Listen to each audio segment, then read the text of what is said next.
Hello and welcome to Reminiscences with Professor Jonah Isawa Elaigwu. He is a professor of political science. He has been at the University of Jos for, I believe, more than 45 years now.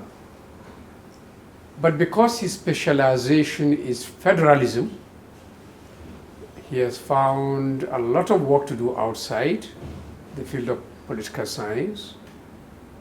He wrote an early biography of General Gowon. He was a member of the Presidential Advisory Council of General Ibrahim Babangida, and he actually also later on became the DG of the National Council for Intergovernmental Relations. And now he still lives in Jos, where he runs an NGO. Professor Elaigwu, I'd like to welcome you to the program. Thank you. And to start by asking you about your early life. I know you went to Katsina Ala Secondary School, which was then the elite school in your part of Nigeria. Can you tell us a little bit about this? Well,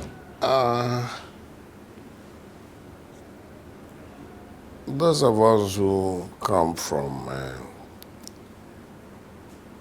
rural areas find that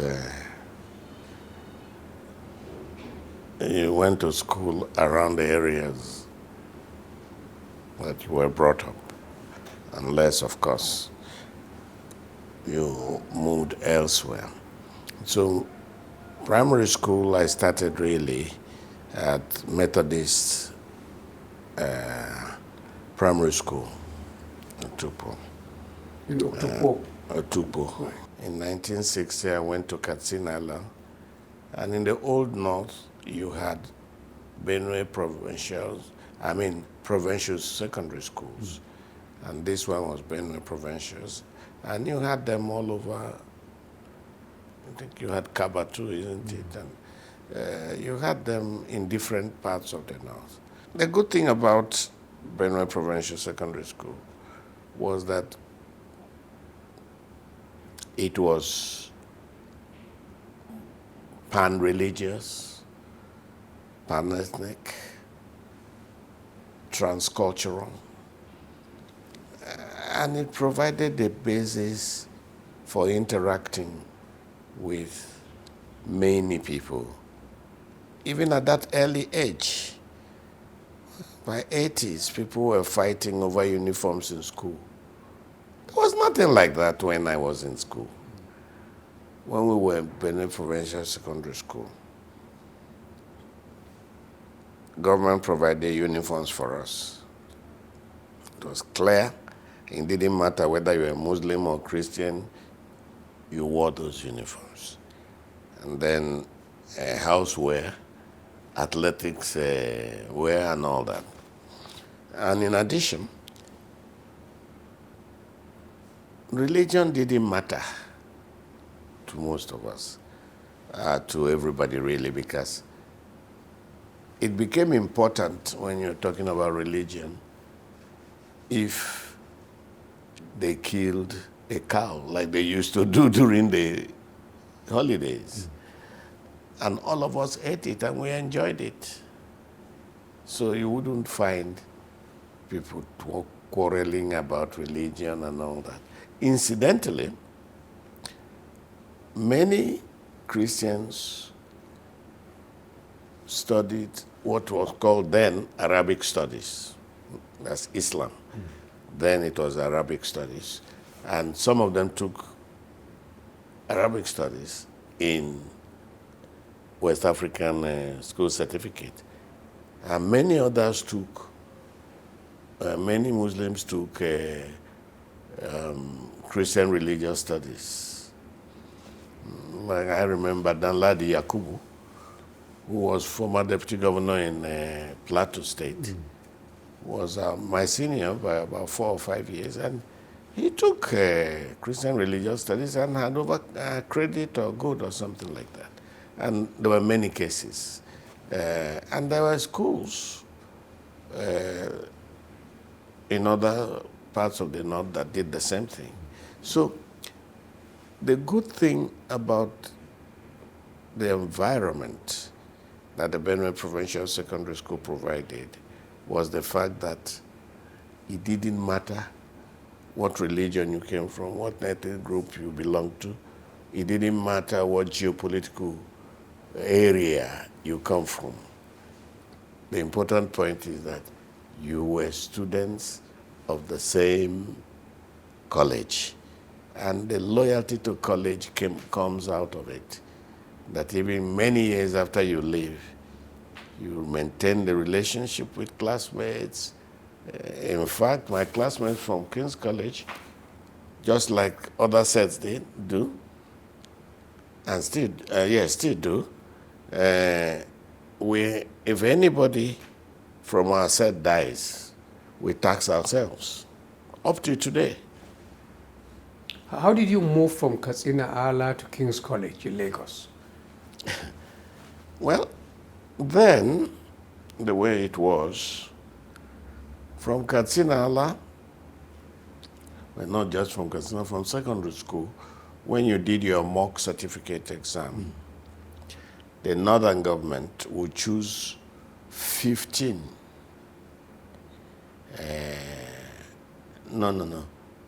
15 science students and 10 art students to King's College in Lagos. They distributed us, after that, the exam, to different places. Some went to Kefi for higher school certificate. Others went to Government College, Zaria, I think, Barewa College. Others some went to, there was college too in Kaduna, Government College Kaduna. And some of us went to King's College, Lagos. And others went to Okene, many places in the north. So it was well coordinated. But was it strange for you from rural Benue to find yourself in Lagos? How was the experience? I really didn't find it strange. My holidays I had spent in Zaria, in Kaduna, and so on. So my rural perspective had been tempered with urban and semi-urban sojourns in these places. And therefore, I didn't find myself weird in the Lagos setting. Incidentally, King's College was very interesting. When you go, they initiate you into the King's College culture. And then after they initiate you, what they were trying to do, actually, by initiating you, was to drive out the quote-unquote up-school traits in you, so that you become urban and no longer a bush schoolman. And then King's College was very national. You all spoke English, no vernacular, and you interacted really more like Nigerians. We are very proud of the King's College song. And up to today, when you meet another old King's College person, say Floriat, Floriat Collegium and all that. I mean, there was this sense of togetherness built by the colonial authorities who ruled the bed. Who were your classmates? Classmates? Well, in arts, Yemi Ogumbi, Yemi Adefulu, Professor Otubanjo, Ibrahim Atta, John Nagy,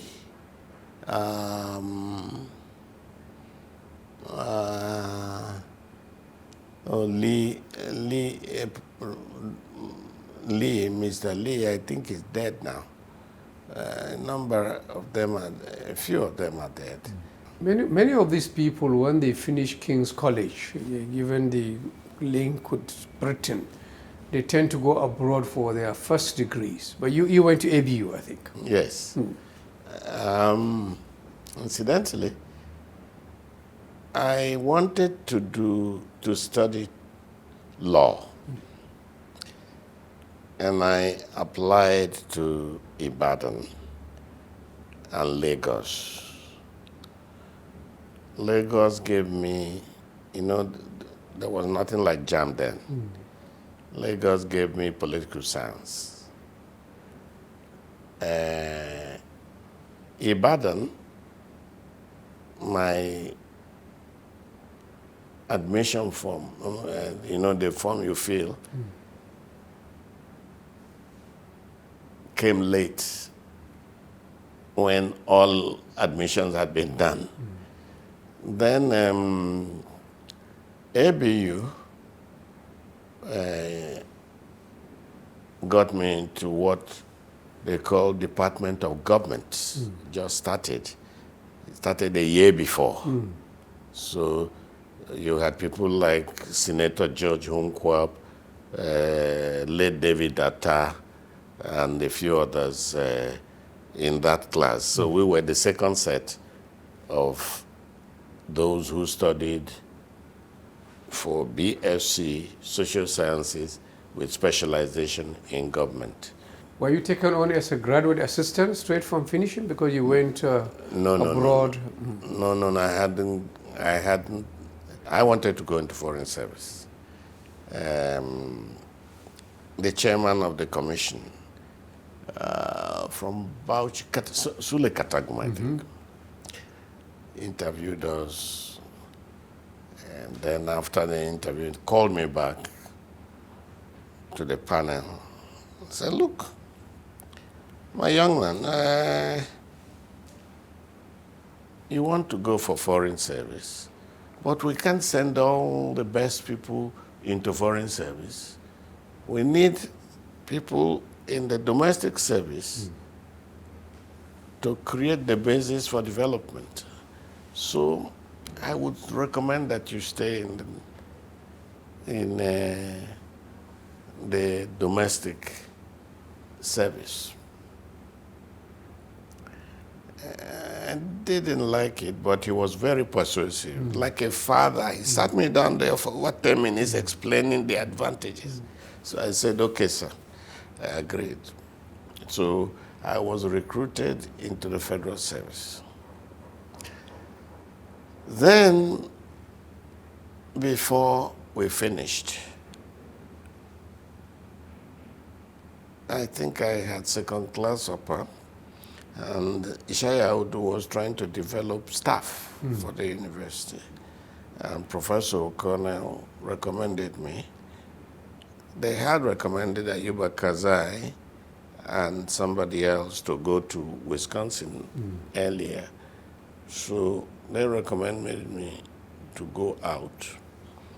And I said to myself, I preferred the academic thing. So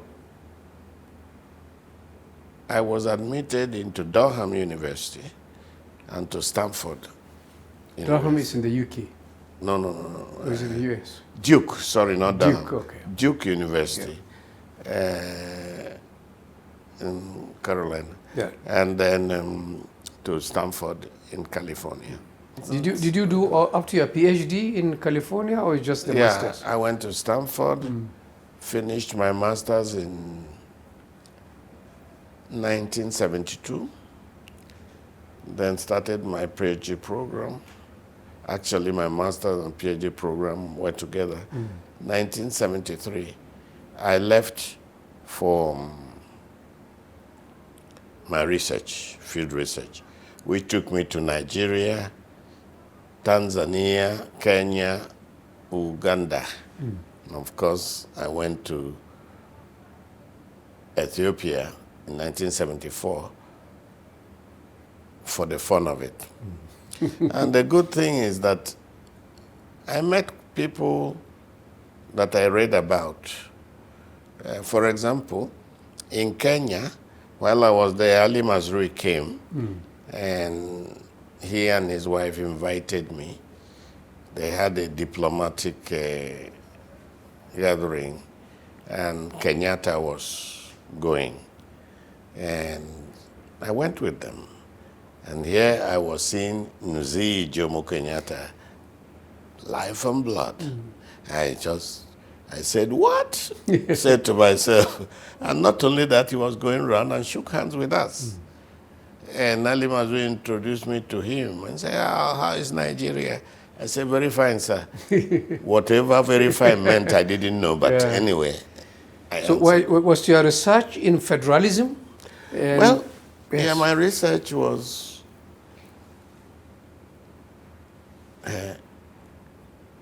it was a combination of federalism, basically federalism, combination of federalism with a tinge of civil-military relations.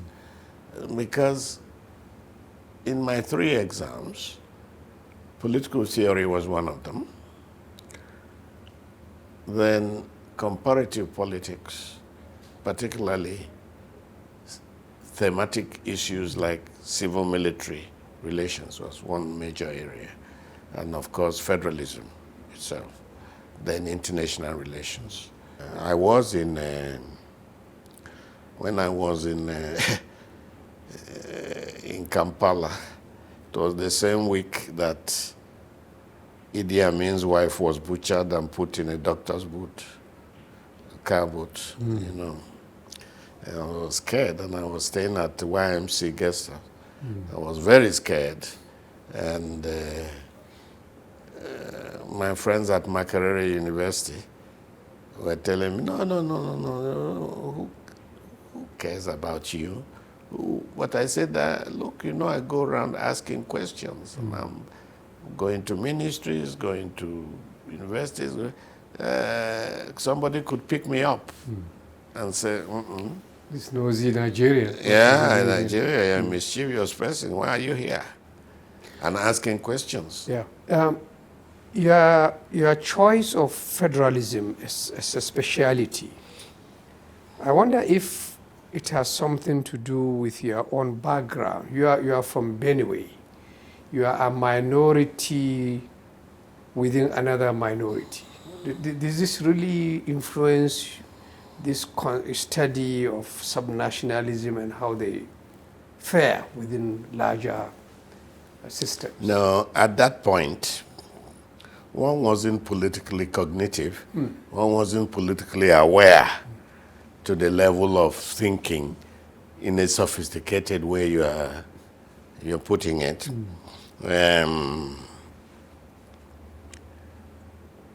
I was interested in federalism particularly after the Civil War. I saw what Nigeria went through. I saw that the federal system in the First Republic had a loose center and very strong regions. And as they said, the regional tails were wagging the federal dog. And my question all along had been, what would happen if you do not shift from the federal model, but provide different kinds of relationship between the center and the periphery? Now, first of all, federalism is meant to manage conflicts and through sharing of powers, so that legally each unit would operate within its own sphere. And very often, for example, Kenya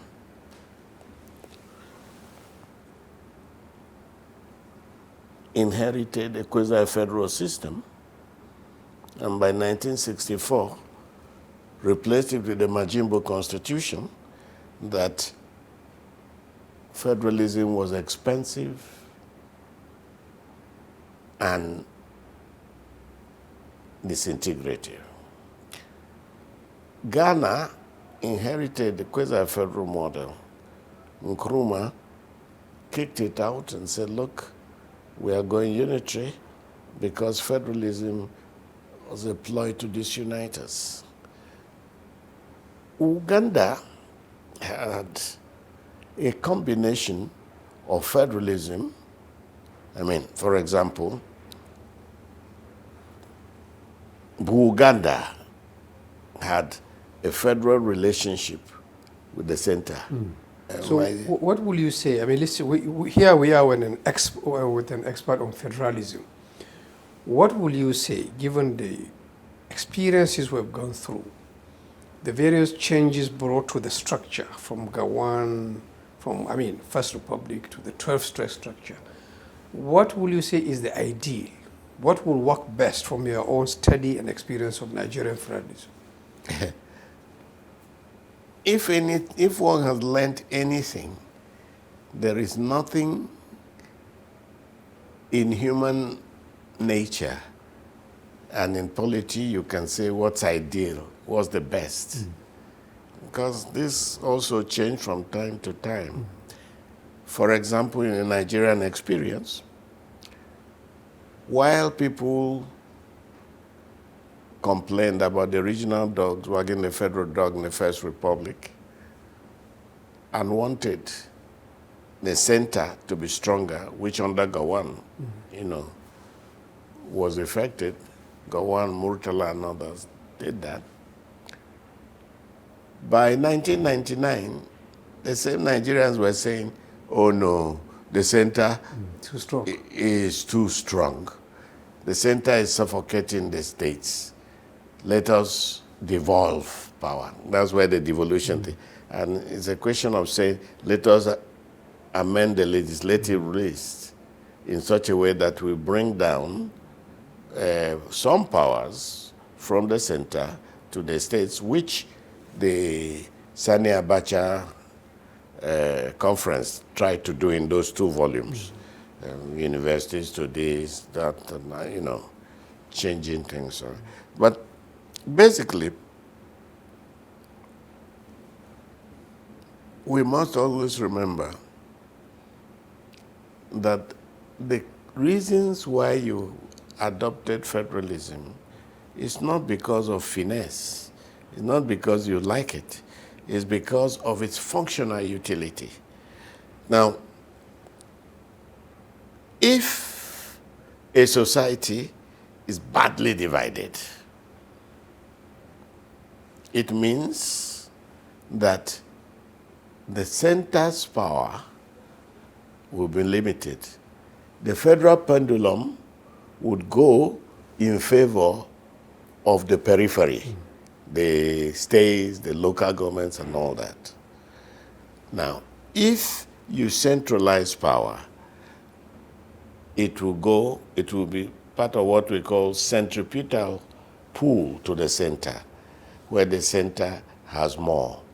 Very often, in all countries, whether the United States, even Belgium now, where it's still, the pendulum is more to the periphery. Australia, India, and all these places.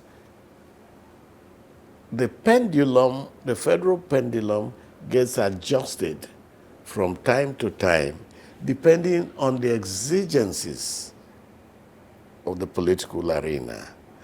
You can't say this is an ideal thing. It's ideal because it solves the problem. And the problem you solve in time A is not the same problem you are solving in time B. Is our current structure dealing with our own problems? I think it tried. In a lot of ways, we had the problem of large regions. You had the problem of many minorities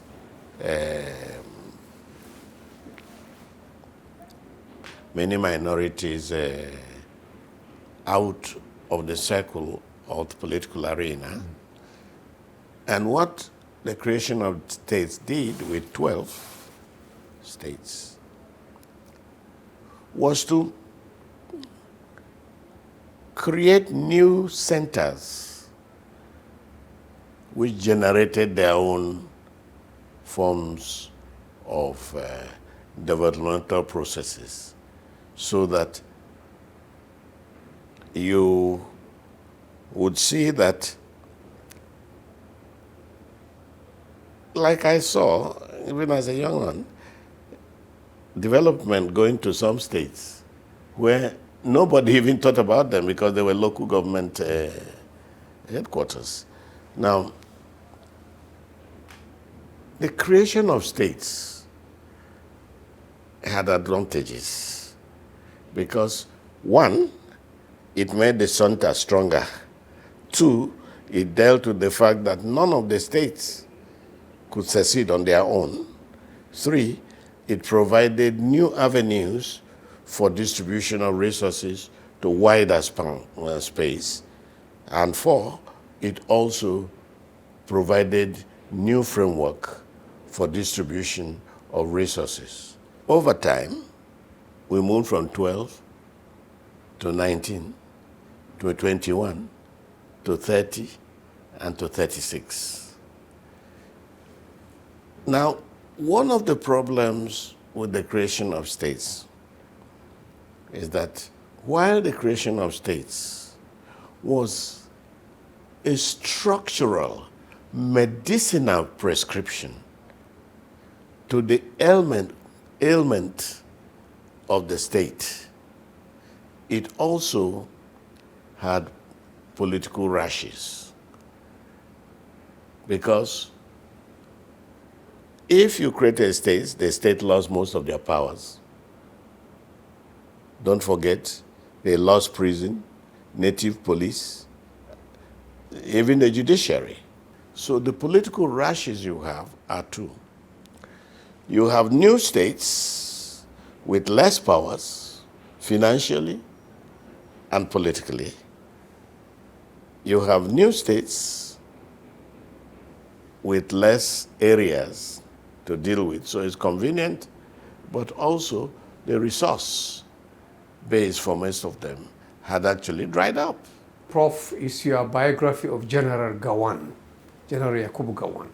What led you to do this? Well, General Gowon was overthrown as I was finishing my PhD thesis in 1975. And I read in some newspapers 9 years of failure. Gowon's 9 years of failure.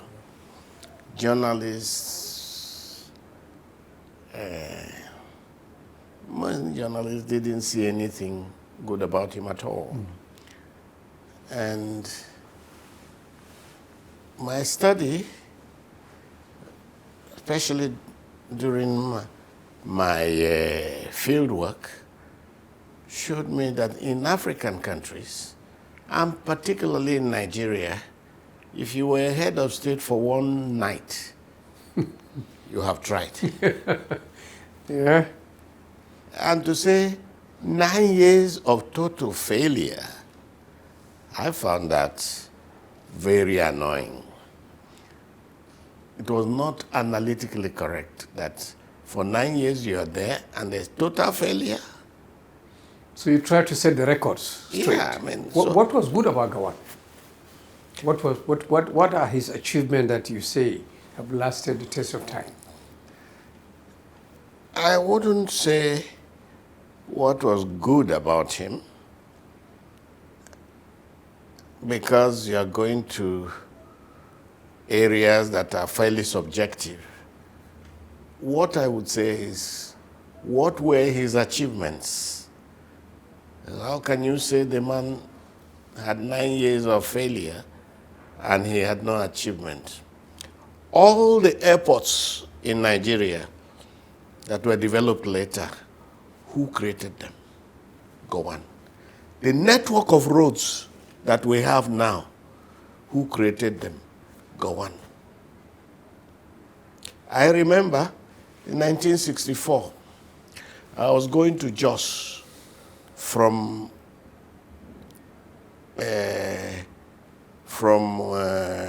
Makadi. As we went to Hawan Kibo, we spent 3 days there because it was all, it was during rainy season, and it was all laterite. You had to wait until after the rains, and if it dries, then you can go. And what were the vehicles we were taking? Many of these young people don't even know what some of us were, what they call gongolo. These 5-truck, 7-truck lorries. That's what we're using.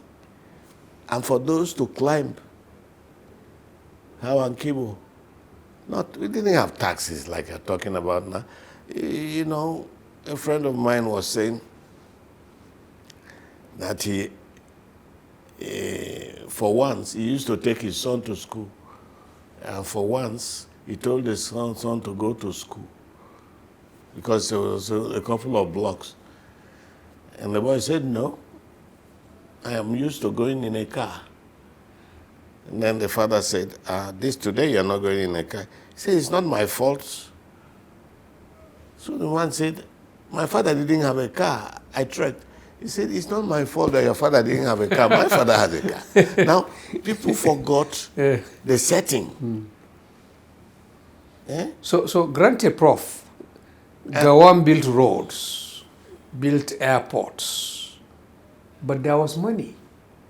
This was the period of the oil boom. What else would he do with the money rather than do this? But isn't that presumptuous that there was money, therefore you had to use it for development purposes? Education is another area. He also invested money. The man could have decided to chop the money like they are doing. The amount of incorrigible level of insensitivity to the poor Nigerians that Nigerian leaders have displaced, even after Gowon, you'll be shocked. Is there any evidence that Gowon didn't chop any money? So, for the first time in 1978, I met him in London. He drove to High Barnet station to pick me up, and only Passat, Volkswagen Passat. That was all he had. No other car. Before then, when Gowon was kicked out of his office, he had nowhere to stay. Mr. Oti gave him a 2-bedroom house. Who is Mr. Oti? One of the friends he knew, I think somebody... A Nigerian. Yes, a Nigerian. Yes. And Ishaya Udu and others helped for him to get another house, Broadgate, where he still stays. And when I went, do you know that he couldn't even pay his children's fees? And as Buhari said at his 70th birthday, he wrote to Buhari to request for that. When I met him, he said, the one that annoyed me is that with all I had done, the British government wrote to me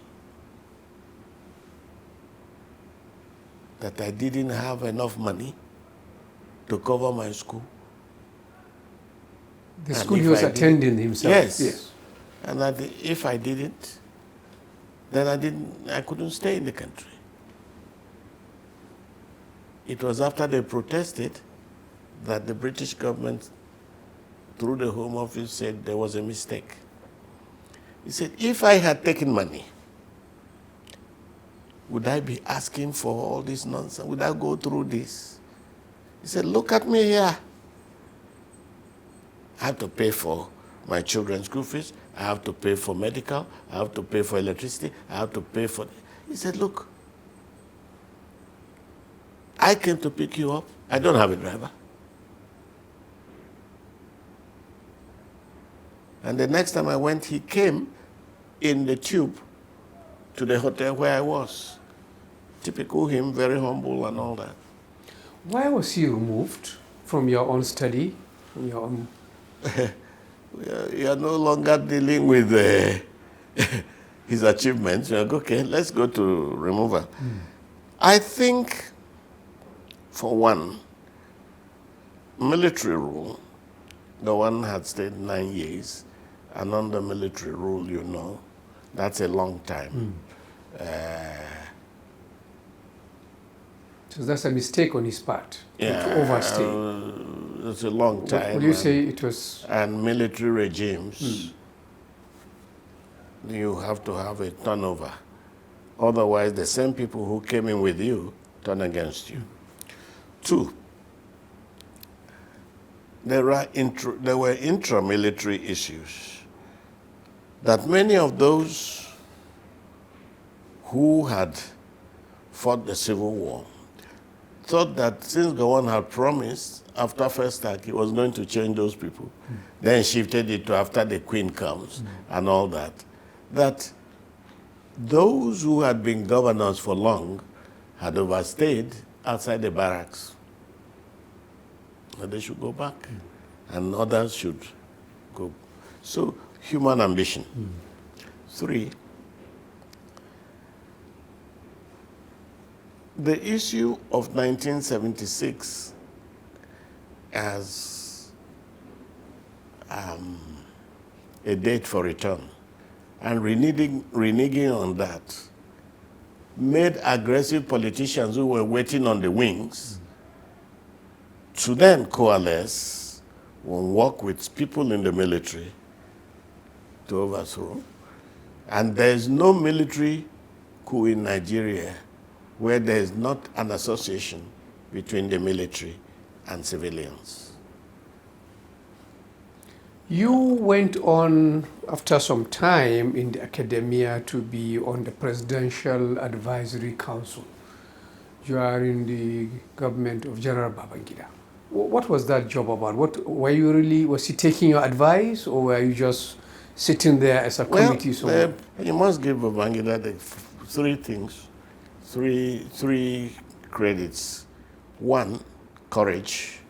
Two, intelligence. Three, humility to learn. And those I found very remarkable. After this thing, he said to me, can you get me somebody in economics, sociology, anthropology? I was in political science already, and somebody in admin. Then he asked Aboyade, whom he chose as the president of the... He's the chair of the... The chair of the district, get somebody in industrialist and economist. The essence was, look, this is a military regime. We don't have structures for feeling the pulse of the people. These people live with the people, they come in part-time, and they will feel the pulse and let us know, which is one. Two, we don't know processes of government and all the international nuances. These people would give us, put their brains together, and they did that because all ministries, for example, brought their budgets, pass through. We go through them, question them before they go to AFRC. So it was a rigorous process. Was it full-time, this job you did? No, it was part-time. Well, we'll keep flying in and out. We had accommodation in Lagos, then in Abuja when they moved to Abuja.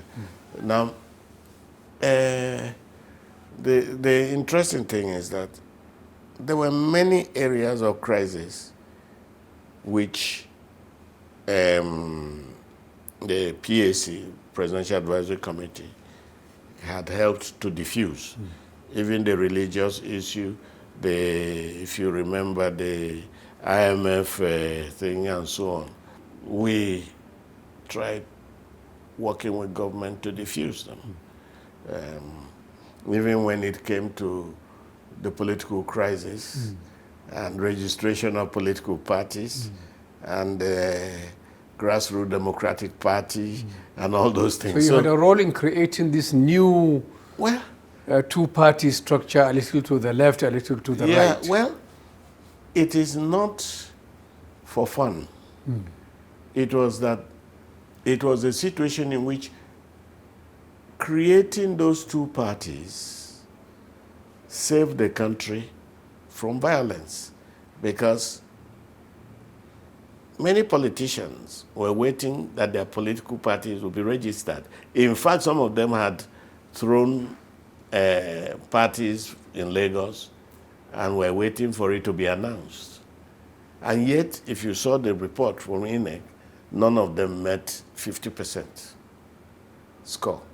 So it was a way of saying, since none of them met 50%, how can we create a basis for unity among Nigerians and avoid the obvious disaster that would come from violence under a military regime? But Prof, how come his transition program ended up in failure? There was, a committee after the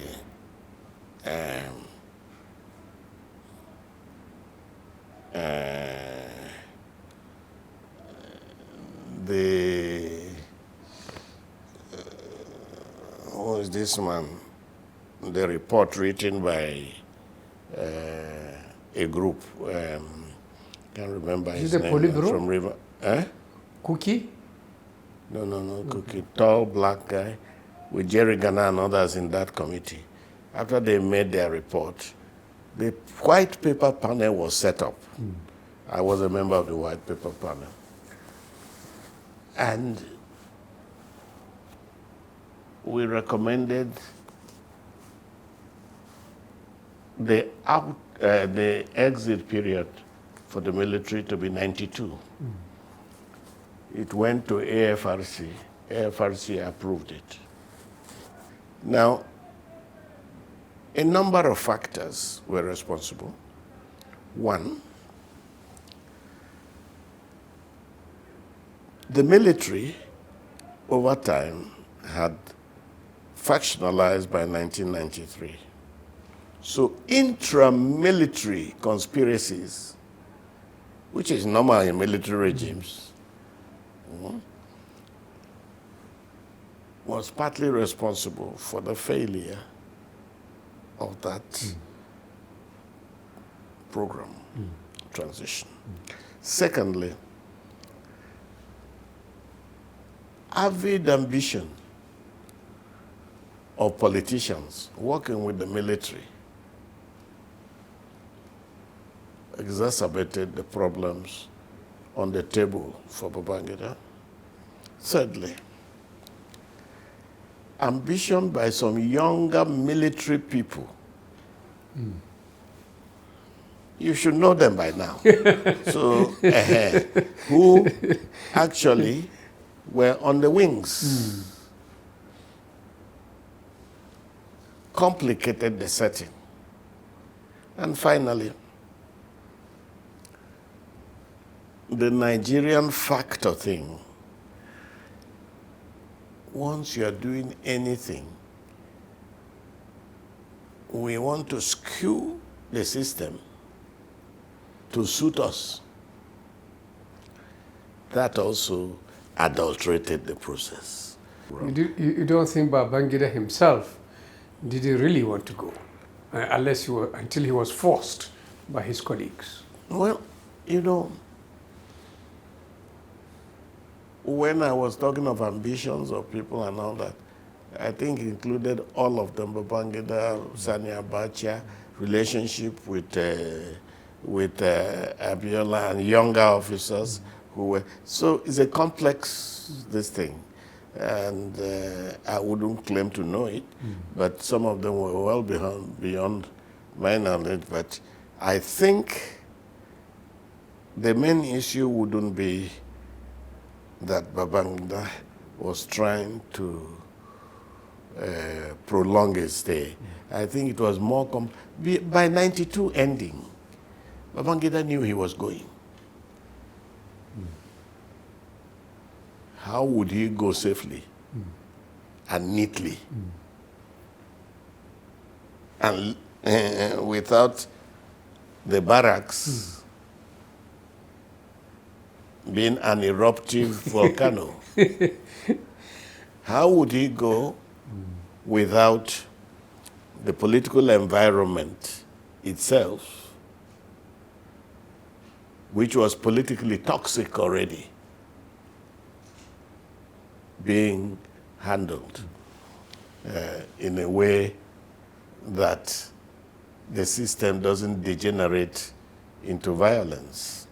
There are many other questions, but I'm trying to be careful to limit myself to what I know. Yeah. We have another toxic political environment as we now try to transition to another government into 2023. Are you optimistic that we can navigate this difficult period? You know, my late friend, George Obiozo, used to tease me. He said, you know, you are an indestructible optimist. And I say, when it concerns this country, I love it. Any time I'm out of the country, I'd like to come back to it. I miss my pounded yam and something, and egusi soup or something. I miss the company of my people, relate warmly to my friends. I miss the setting. I miss the forthrightness, the candor of Nigerians.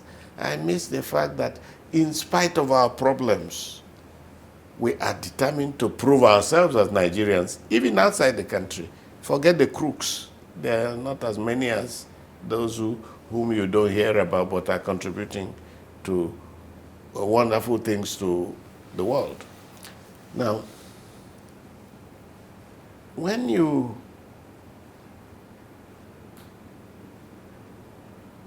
look at that setting, I am optimistic that for good or for bad, the Nigerian system, God willing, would, even if there's minimum bloodshed, would find itself, restructure itself, somersault, and bounce back on the road. Now, part of the problem we have, you're talking of the current situation. Like I have stated in that book and others, there are three political groups we have. There is the group of politicians who know how to acquire power and use power for the ends of the state, welfare, security, and foreign relations. That group is getting extinct. Talking about the Aminu Kanos, the Shagaris, the Lars, the Damuchiromas, and all that. They know how to use power.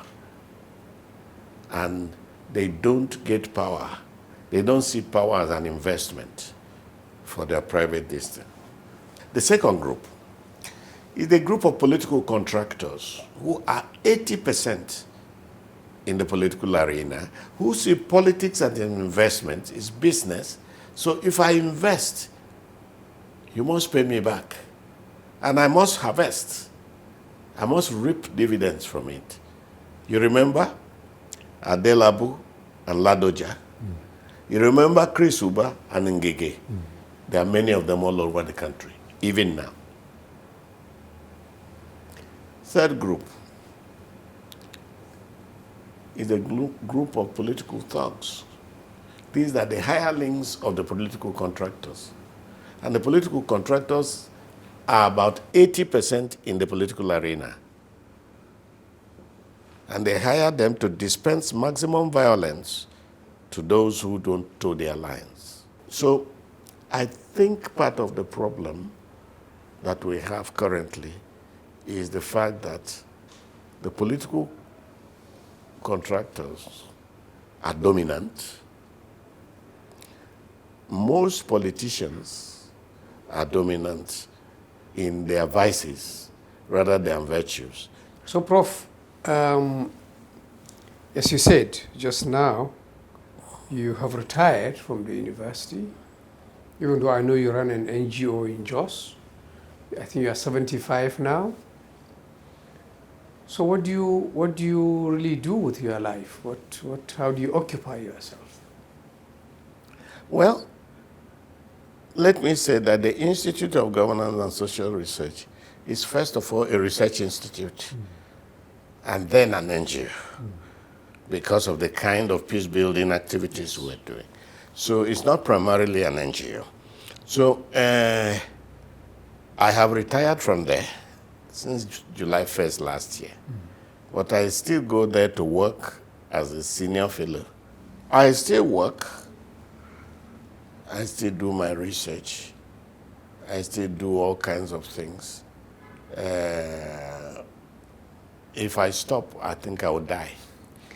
But what do you do outside research or writing? Do you have any hobbies, I can't do too much. Yeah, in the past I used to like working, table tennis,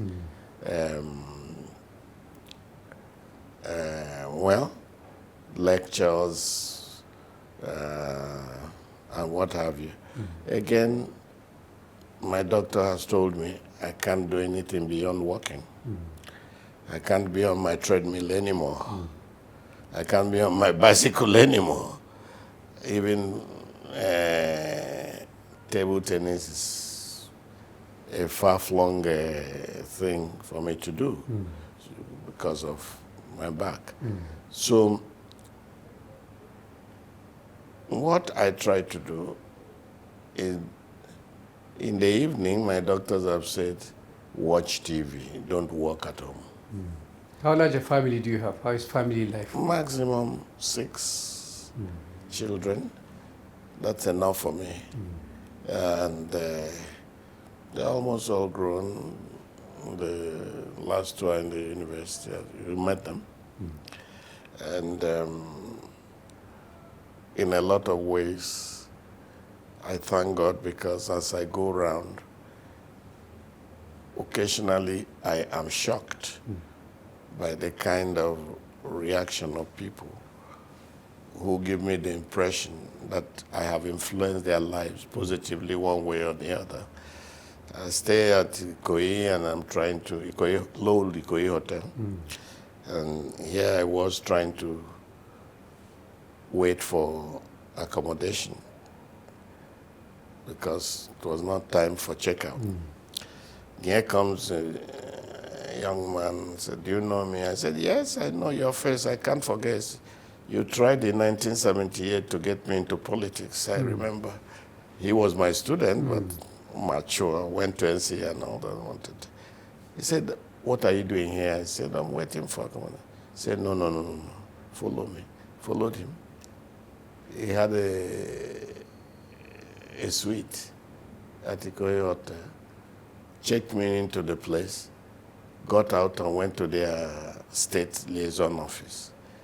I was in Benin. I just checked in. Somebody followed me. I was worried initially. You checked into a hotel? A hotel, yes. And I was Palm Royal Hotel then. And I was worried. I said, why is this man following me? He came, stood by me, he didn't say a word. I finished filling my form and all that. Then he came to me and said, sir, do you know me? I said, no, I don't know you. I said, you got me into NTA many years ago. I am in Benin now. I just saw you I was leaving the hotel when I saw you come in. So I thought I should come and greet you. I said, thank you. And he said to me, sir, how many days are you staying? I said, no, 2 days, 2 nights. I'll be gone. After 2 nights, tonight and then 1 night, I'll be gone. He said, please allow me to pay. I said, no, no, no, I have the money for it. So don't shorten your budget for me because you didn't plan for it. Then I went and then he said, I said, yes, okay. And he paid for it. Not only paid for it, paid extra just in case for food and everything. And then you go to some places and some people say, oh, you taught me here. You did this here. Yeah, and just like you were saying, do you remember 1983 and all that? I mean, so there is also, I used to say, I'm a retired teacher, my reward is in heaven. But now I find that in spite of the fact that we're treating teachers badly, there are people who still value their old teachers and the old values. Even one of my students I'll never forget was managing director of a newspaper. And I made sure he repeated his master's program. My course was the only one that made him repeat. He was flying to London all the time, hardly stayed. So he didn't meet 75%. I reduced it to 50, he didn't meet it. So I said, no, you must repeat. He sent people, I said no. And then later on he turned around, did it, finished. One day he invited me to Lagos to give their 3rd annual lecture. And he said it publicly there, that if he had not repeated, his master's would have been useless because he was never there. Thank you, Prof. I think on that very positive note, we will come to the end of this edition of of Reminiscences. And I'd like to thank Professor Elaigwu for giving us this time. And I want to wish you well as you transit into this stage of being an elder statesman, and that you continue also contributing to the affairs of the country. Thank you, viewers, for joining us in this program, and look forward to seeing you another time. Goodbye.